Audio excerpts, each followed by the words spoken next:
যে ভাষা আন্দোলনের যে মেসেজগুলো, যে স্মৃতিগুলো, সেগুলোকে মানে এখানে টাঙানো। ছোট থেকে যদি না জানে তাহলে তো ওটা জানবে না, পরবর্তীতে ইতিহাসটা জানবে না। এটার জন্যই আসলে ওদেরকে নিয়ে আসা। ভাষা শহীদদের প্রতি শ্রদ্ধা জানাতে প্রস্তুত জাতি। বাহারি আলপনায় সেজেছে শহীদ মিনার, থাকছে কয়েক স্তরের নিরাপত্তা ব্যবস্থা। 21শে ফেব্রুয়ারি জাতির আত্মপরিচয়ের স্মারক। 21শে পদক বিতরণকালে ডক্টর ইউনূস, যে কোনো সময়ের চেয়ে দেশ এখন শক্তিশালী। আমরা এখন অতীতের যে কোনো সময়ের চাইতে বেশি শক্তিশালী, উদ্যমী এবং সৃজনশীল। আমাদের তরুণ প্রজন্মের স্বপ্ন অতীতের যে কোনো প্রজন্মের স্বপ্নের চাইতে দুঃসাহসী। জাতিকে অনিশ্চয়তা না রেখে নির্বাচনী রোডম্যাপ ঘোষণার তাগিদ বিএনপির। ঐক্য বিনষ্ট হয় এমন বক্তব্য না দিতে সবার প্রতি আহ্বান।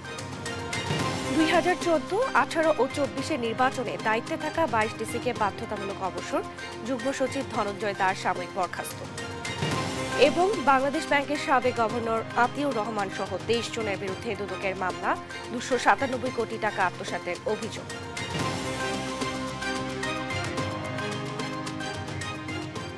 সংবাদ রাতে দেখছিলেন সংবাদ শিরোনাম, সঙ্গে আছে আমি শারমিন নান্সি। আরে কি করস ভাইজান গো, কাগজের বিল দিয়া মনের সুখে প্লেন বানাইছিলাম, এখন বিল দেখুন কেমনে, বিল দিমু কেমনে? মামা, বিকাশে বিল দেখাও যায়, দেওয়াও যায়। এইখানে অ্যাকাউন্ট নাম্বার দিলে দেখতে পারবেন মাসের বিদ্যুৎ বিল। কি আশ্চর্য! এখন বিকাশে বিল জমা দিয়ে পেলাম ডিজিটাল রিসিট, বিল পরিশোধের প্রমাণ। এত খুশি লাগতেছে, মন চাইতেছে কুয়াত ছাপ দিই। বিকাশে দেখুন বিল আসলো কত, জমাও দিন সময় মতো। এবারে বিস্তারিত। লাল, সাদা, কালো আলপনায় রাঙানো জাতীয় শহীদ মিনার এলাকা। মহান শহীদ দিবস ও আন্তর্জাতিক মাতৃভাষা দিবসের প্রস্তুতি সম্পন্ন হয়েছে বলে জানিয়েছেন আয়োজকরা। ভাষা শহীদদের স্মরণে 21শের প্রথম প্রহরে শহীদ মিনার বেদিতে পুষ্পস্তবক অর্পণ করবেন রাষ্ট্রপতি এবং প্রধান উপদেষ্টা। আরও জানাচ্ছেন জান্নাতুল মোহনা। এই ঘাস, এই মাটির বুকে আস্তে করে পা রেখো। এখানে আমার ভাই বরকত, সালাম, আসাদিরা শুয়ে আছে। ওরা ব্যথা পাবে, ডুকরে কেঁদে উঠবে। ভাষা আন্দোলন বিশ্বের মুক্তি সংগ্রামের ইতিহাসে এক অনন্য ঘটনা। এই আন্দোলনের মধ্যেই ছিল বাঙালি জাতীয়তাবাদী অনুভব। মায়ের ভাষা বাংলা কেড়ে নেয়ার ষড়যন্ত্র নস্যাৎ করতে 52 সালের 21শে ফেব্রুয়ারি বুকের তাজা রক্ত ছড়িয়েছিল সালাম, রফিক, বরকত, শফিউল সহ নাম না জানা অনেকেই।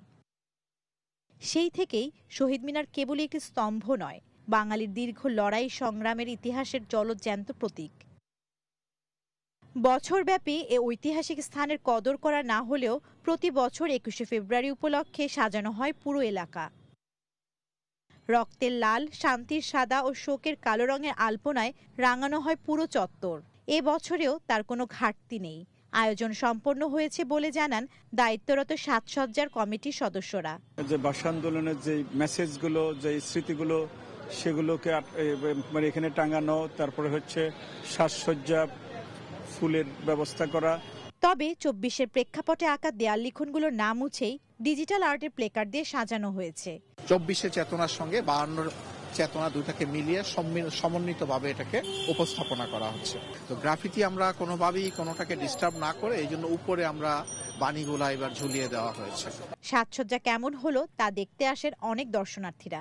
কালকে তো শুক্রবার, আমরা বান্ধবীরা তো বেরোতে পারবো না, কারণ স্কুলটা বন্ধ থাকবে, তাই আজকেই মানাইতে আসলাম সাদা কালো পরে। ছোট থেকে যদি না জানে তাহলে তো ওটা জানবে না, পরবর্তীতে ইতিহাসটা জানবে না। এটার জন্যই আসলে ওদেরকে নিয়ে আসা। 21শে ফেব্রুয়ারির সম্বন্ধে জানার জন্য, দেখার জন্য। 21 কেবল একটি সংখ্যা নয়, 21 বাঙালির আত্মপরিচয়। 21শে ফেব্রুয়ারি উদযাপনের সকল প্রস্তুতি সম্পন্ন হয়েছে। রাত গড়ালেই বেদিতে ফুল দিতে আসবেন নানা শ্রেণী পেশার মানুষ। জান্নাতুল মোহনা, দেশ টিভি, ঢাকা।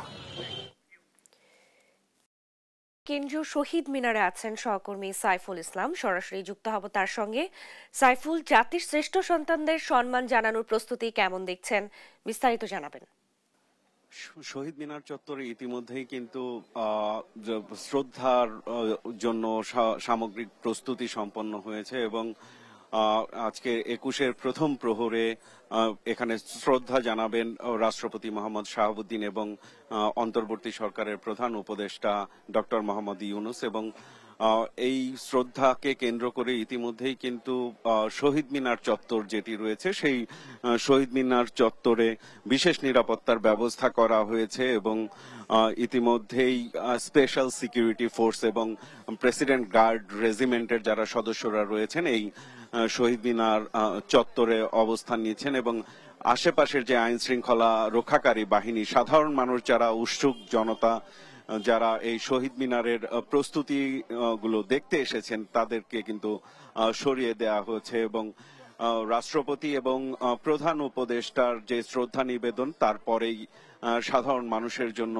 উন্মুক্ত করে দেওয়া হবে এবং রাত 9টার দিকে এই শহীদ মিনার চত্বরটি এখন সম্পূর্ণ নিরাপত্তা বলয়ের মধ্যে নিয়ে আসা হয়েছে এবং আমরা যতটুকু জানতে পেরেছি যে প্রথম প্রহরে রাষ্ট্রপতি মোহাম্মদ শাহাবুদ্দিন এবং অন্তর্বর্তী সরকারের প্রধান উপদেষ্টা ডক্টর মোহাম্মদ ইউনূস শ্রদ্ধা নিবেদনের পর সেটি হচ্ছে এই শ্রদ্ধা নিবেদনের জন্য সাধারণ মানুষের জন্য খুলে দেওয়া হবে এবং আগামীকাল সারা দিন ব্যাপী বিভিন্ন স্তরের মানুষ, শ্রেণী পেশার মানুষ এখানে শ্রদ্ধা জানাবেন এবং এই শ্রদ্ধা নিবেদনের যেই এলাকাটি সেই এলাকাটি কিন্তু নিরাপত্তা বলয়ে যেমন আবিষ্ট করে রাখা হয়েছে তার পাশাপাশি কিন্তু এই ঢাকা বিশ্ববিদ্যালয়ের যে আশেপাশের যে সড়কগুলো সেই সড়কগুলোতেও যানবাহন চলাচল নিয়ন্ত্রণ করা হয়েছে এবং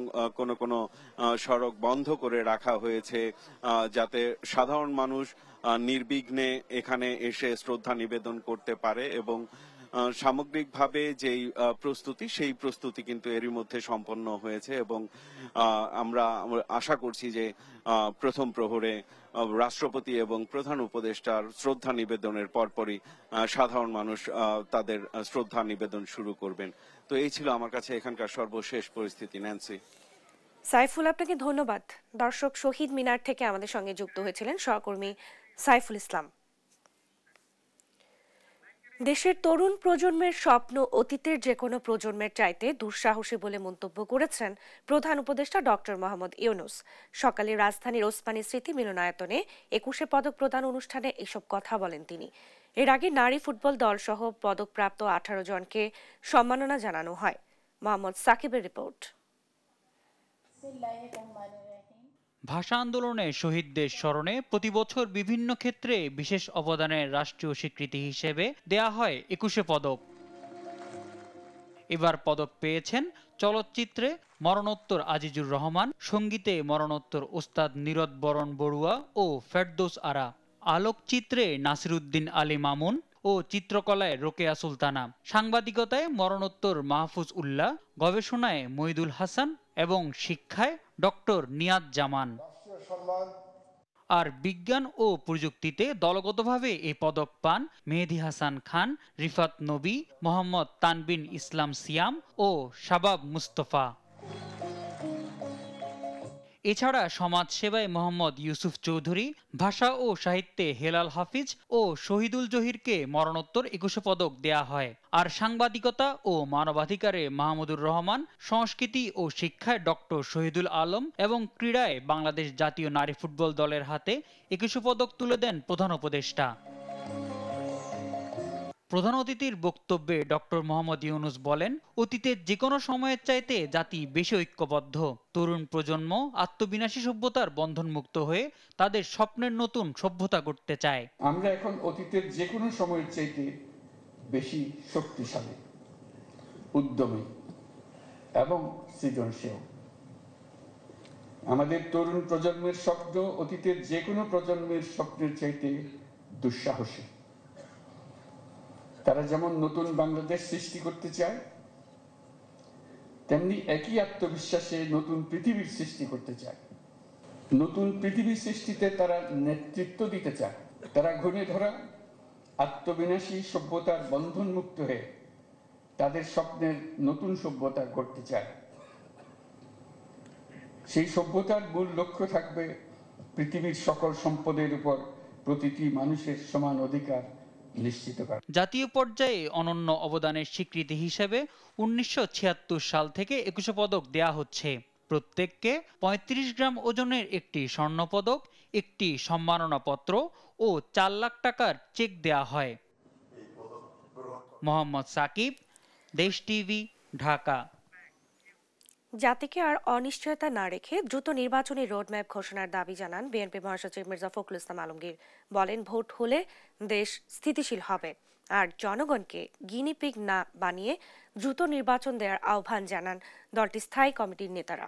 নিয়াজ মোর্শেদের প্রতিবেদন। মহান 21শে ফেব্রুয়ারি শহীদ দিবস ও আন্তর্জাতিক মাতৃভাষা দিবস উপলক্ষে বৃহস্পতিবার বিকেলে রমনা ইঞ্জিনিয়ারিং ইনস্টিটিউশনে এক আলোচনা সভার আয়োজন করে বিএনপি। এতে অংশ নেন বিএনপির স্থায়ী কমিটির সদস্য, শিক্ষাবিদ সহ বিভিন্ন পর্যায়ের নেতাকর্মীরা। আলোচনায় উঠে আসে মহান 21শে ফেব্রুয়ারির গৌরবগাথা ইতিহাস। এ সময় স্থায়ী কমিটির সদস্য মেজর হাফিজউদ্দিন আহমেদ, নজরুল ইসলাম খান ও ডক্টর আব্দুল মঈন খান বলেন, সংস্কার করবে নির্বাচিত সরকার, জনগণকে গিনিপিগে পরিণত না করে দ্রুত নির্বাচন দিতে অন্তর্বর্তী সরকারের প্রতি আহ্বান জানান তারা। আমাদের শিকড় যদি সেটা হয়, এই শিকড় সম্পর্কে আরো জানার, আরো বোঝার, তাদেরকে আরো ভালোবাসার, আরো শ্রদ্ধা করার দায় আছে আমাদের, দায়িত্ব আছে আমাদের। আশা করব আমরা সেই দায়িত্ব পালন করতে সক্ষম হব। জনগণের নির্বাচিত সরকার চাই। সংস্কার যদি করতে হয়, নির্বাচিত পার্লামেন্ট এই সংস্কার করবে, বাংলাদেশের জনগণ এই সংস্কার করবে। বাংলাদেশের জনগণকে কোনো ধরনের গিনিপিগে পরিণত করার চেষ্টা করবেন না। এই 2025 সালে এসে মানুষের নতুন প্রজন্মের ভোট দেবার যে আকাঙ্ক্ষা, মানুষের যে প্রত্যাশা, সেই প্রত্যাশার প্রতিফলন কিন্তু বাংলাদেশের মানুষ অবিলম্বে দেখতে চায়। এদিকে কুমিল্লার লাকসামে রাষ্ট্র কাঠামো মেরামতে বিএনপির 31 দফা রূপরেখা বাস্তবায়নে দেশব্যাপী ধারাবাহিক কর্মসূচির অংশ হিসেবে এক জনসভা অনুষ্ঠিত হয়। জনসভায় অংশ নিয়ে বিএনপি মহাসচিব মির্জা ফখরুল ইসলাম আলমগীর বলেন, যত দ্রুত নির্বাচন হবে দেশ তত সংকট মুক্ত হবে, তাই দ্রুত নির্বাচনী রোডম্যাপ দিতে সরকারের প্রতি আহ্বান জানান।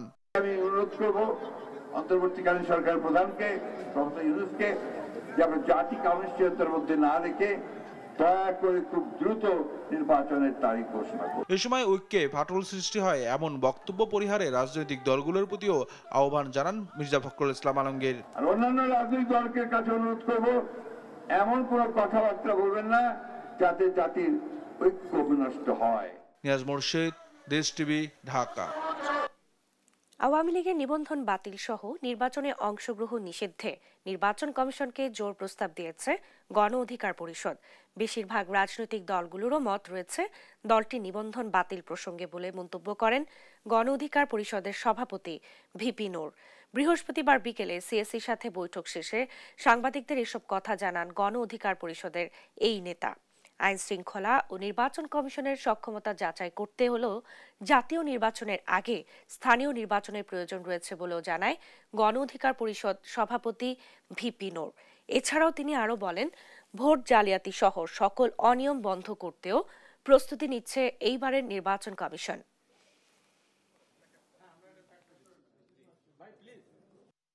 আওয়ামী লীগ আগামী নির্বাচনে অংশগ্রহণ করতে পারবে কি পারবে না, অবশ্যই এটা নির্বাচন কমিশন এককভাবে সিদ্ধান্ত নিতে পারবে না। সবচেয়ে এটা আমি মনে করি একটা রাজনৈতিক ঐক্যমতের সিদ্ধান্ত হতে হবে, সরকারেরও এখানে ভূমিকা নিতে হবে। 2014, 2018 ও 2024 সালের বিতর্কিত নির্বাচনে রিটার্নিং কর্মকর্তার দায়িত্বে থাকা 22 জেলা প্রশাসককে বাধ্যতামূলক অবসরে পাঠিয়েছে সরকার। তবে অবসরে যাওয়া মানেই মুক্তি নয়, দুর্নীতিতে অভিযুক্তদের বিরুদ্ধে ব্যবস্থা নেওয়া হবে, এমনটাই জানালেন জনপ্রশাসন মন্ত্রণালয়ের সিনিয়র সচিব ডক্টর মুখলেসুর রহমান। বৃহস্পতিবার বিকেলে সচিবালয়ে তিনি সাংবাদিকদের বলেন, বিগত 3টি বিতর্কিত নির্বাচনে দায়িত্বে থাকা সাবেক জেলা প্রশাসকদের মধ্যে যাদের চাকরির বয়স 25 বছর হয়েছে তাদের বাধ্যতামূলক অবসর দেওয়ার সিদ্ধান্ত হয়েছে। বাকিদের ওএসডি করা হয়েছে। এর মধ্য দিয়ে ডিসিদের ভয়ভীতির ঊর্ধ্বে উঠে দায়িত্ব পালনের বার্তা দেওয়া হয়েছে। এর আগে এই 3 জাতীয় নির্বাচনে রিটার্নিং অফিসারের দায়িত্ব পালন করা 43 জন জেলা প্রশাসককে ওএসডি করা হয়। 43 জন অলরেডি ওএসডি করেছে। ওএসডি তাদের করা হয় যাদের চাকরির বয়স 25 বছরের কম, আর 25 বছরের বেশি হয়ে গেলে তাদেরকে আমরা বাধ্যতামূলক অবসর দিচ্ছি। আজকে আমরা 22 জন এরকম যারা ডিসি ছিলেন, তার মধ্যে সচিবও আছে, 22 জনকে আমরা বাধ্যতামূলক বাধ্যতামূলক অবসর দেওয়ার আদেশ জারি হয়েছে। এবং রিটায়ার করাই মানে যে নিষ্পত্তি তা না, জনগণের হয়ে সরকার অনেক শক্ত সিদ্ধান্ত নিচ্ছে এবং এগুলো বাস্তবায়ন হচ্ছে। প্রথমবার কেন্দ্রীয় ব্যাংকের কোনো গভর্নরের নামে মামলা করল দুদক। 297 কোটি টাকা আত্মসাতের অভিযোগে সাবেক গভর্নর আতিউর রহমান, অর্থনীতিবিদ আবুল বারাকাত সহ 23 জনের বিরুদ্ধে মামলা করেছে দুর্নীতি দমন কমিশন। আর মানি লন্ডারিং এর অভিযোগ খতিয়ে দেখতে সাবেক আইজিপি বেনজিরের স্ত্রী ও ছেলে মেয়ের বিরুদ্ধেও মামলা করেছে সংস্থাটি। ফজলে আদিত্যের প্রতিবেদন। কেন্দ্রীয় ব্যাংকের সাবেক গভর্নর ডক্টর আতিউর রহমান ও জনতা ব্যাংকের সাবেক চেয়ারম্যান আব্দুল বারাকাতের বিরুদ্ধে আনান টেক্সট গ্রুপকে জালিয়াতির মাধ্যমে ব্যাংক ঋণ পাইয়ে দেওয়ার অভিযোগ ওঠে। বৃহস্পতিবার দুপুরে দুর্নীতি দমন কমিশনের প্রধান কার্যালয়ে সংস্থাটির মহাপরিচালক আক্তার হোসেন এমন তথ্য নিশ্চিত করে বলেন, 297 কোটি টাকা আত্মসাতের অভিযোগে বাংলাদেশ ব্যাংকের সাবেক গভর্নর আতিউর রহমান, অর্থনীতিবিদ আবুল বারাকাত সহ 23 জনের বিরুদ্ধে মামলা করা হয়েছে। পরস্পর যোগসাজশী প্রতারণা 297 কোটি 38,87,296 টাকা আত্মসাতের অপরাধে জনতা ব্যাংকের বিভিন্ন পর্যায়ের কর্মকর্তাবৃন্দ, বাংলাদেশ ব্যাংকের ডক্টর আতিউর রহমান সাবেক গভর্নর, বাংলাদেশ ব্যাংক প্রধান কার্যালয় ঢাকার বিরুদ্ধে একটি মামলা রুজুর সিদ্ধান্ত গৃহীত হয়েছে। এদিকে অর্থ পাচারের অভিযোগে পুলিশের সাবেক আইজি বেনজির আহমেদ, তার স্ত্রী জিশান মির্জা, মেয়ে ফারহিনা রিশাদ ও তাহসিন রাইসের বিরুদ্ধে মামলা করেছে সংস্থাটি।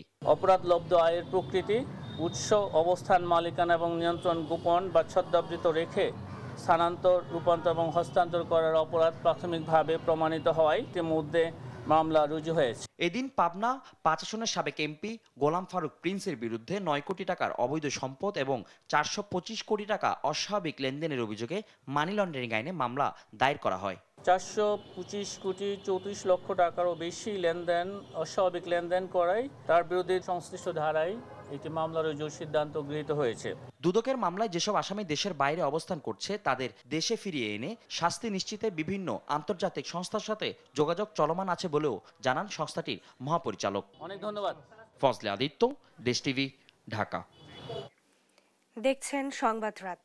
17 বছর আগে 27তম বিসিএস এ নিয়োগ বঞ্চিত 1137 জনের চাকরি ফেরত দেওয়ার নির্দেশ দিয়েছেন আপিল বিভাগ। চূড়ান্ত রায় প্রকাশের পর তারা নিয়োগ পেতে শুরু করবেন জানিয়েছেন আইনজীবীরা। আর আদালতের রায়ে সন্তুষ্ট জানান ভুক্তভোগীরা। সাবরিনা মজুমদারের রিপোর্ট, জানাচ্ছেন ফাহিম ইউসুফ। দীর্ঘ 17 বছরের আইনি লড়াইয়ের অবসান। 27তম বিসিএসে নিয়োগ বঞ্চিত 1137 জনকে নিয়োগ দিতে নির্দেশ দিয়েছেন আপিল বিভাগ। এই রায়ের মধ্য দিয়ে নিয়োগে বাধা কাটল বঞ্চিতদের। বৃহস্পতিবার প্রধান বিচারপতি ডক্টর সৈয়দ রেফাত আহমেদের নেতৃত্বে 5 বিচারপতির আপিল বেঞ্চ এই রায় দেন। 2007 সালে 27তম বিসিএসে প্রথম মৌখিক পরীক্ষায় উত্তীর্ণ হন বিভিন্ন ক্যাডারের এই 1137 জন। এরপর 111-এ তাদের সেই নিয়োগ চূড়ান্ত না করে আইন বহির্ভূতভাবে দ্বিতীয় ভাইভায় ডাকা হয়। শুরু হয় আইনি লড়াই। হাইকোর্টের এক বেঞ্চ 1137 জনের নিয়োগ বৈধ বললেও আরেক বেঞ্চ দ্বিতীয় ভাইভাকে বৈধতা দেন। বাড়ে অপেক্ষা। তবে 5 আগস্ট দেশের প্রেক্ষাপট পরিবর্তনের পর এই নিয়োগ বঞ্চিতরা ফের রিভিউ করেন সর্বোচ্চ আদালতে, যার চূড়ান্ত রায় এলো বৃহস্পতিবার। প্রায় 1200 মধ্যবিত্ত এবং নিম্ন মধ্যবিত্ত করে ছেলেরা যারা বিভিন্ন বিশ্ববিদ্যালয় থেকে লেখাপড়া শেষ করে 27 বিসিএস উত্তীর্ণ হয়েছিল, তাদেরকে বাদ দেওয়া হয়েছিল। সে আগের বৈধতাকে অবৈধ ঘোষণা করে আপিল বিভাগের রায় পুনর্বিবেচনা করে হাইকোর্টের রায় বহাল করা হয়েছে এবং আপিল বিভাগের আগের রায় বাতিল করা হয়েছে। 27তম ব্যাচে ইতিমধ্যে যারা নিয়োগপ্রাপ্ত হয়েছেন তাদের সঙ্গে নোশনাল সিনিয়রিটি পাবেন, অর্থাৎ ধারণাগত জ্যেষ্ঠতা সহ তারা চাকরিতে নিয়োগ পাবেন ইনশাআল্লাহ। আইনজীবীরা জানান এটি ঐতিহাসিক রায়, তবে রাজনৈতিক কারণেই এমন দুর্ভোগ নেমেছিল বলেও জানান তারা।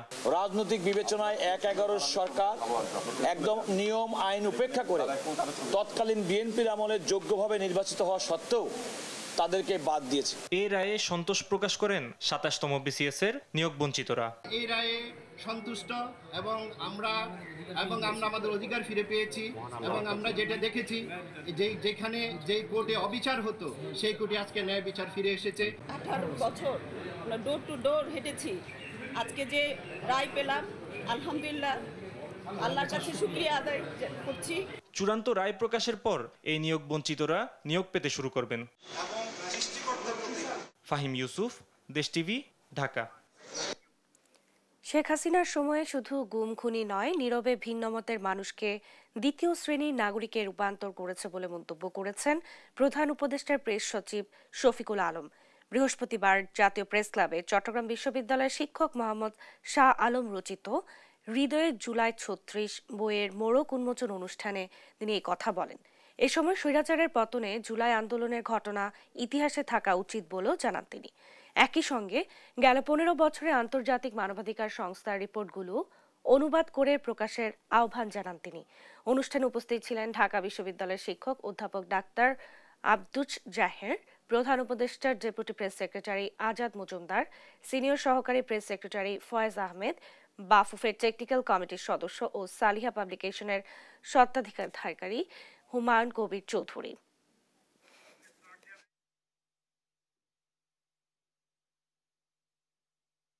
শুধুমাত্র যেগুলো আমরা গুম খুন সেগুলো দেখছি, কিন্তু নীরবে যে বাংলাদেশে কি ভয়াবহ যেই আপনার সিভিল লিবার্টি কেড়ে নেওয়া হয়েছে বা আপনাকে কিভাবে দ্বিতীয় শ্রেণীর নাগরিক করা হয়েছে, সেটা কিন্তু প্রতিটা গ্রামে গ্রামে আপনি দেখবেন। কেউ বিসিএস এ চাকরি পেয়েছে, অনেক মেধাবী একটা ছেলে, সব কিছু দেওয়ার পরে দেখা গেল যে সে হচ্ছে ওয়ার্ড বিএনপির সাধারণ সম্পাদকের ছেলে, ওকে নেওয়া যাবে না। জামাত ইসলামের লোকের তো কোনো কথাই নেই।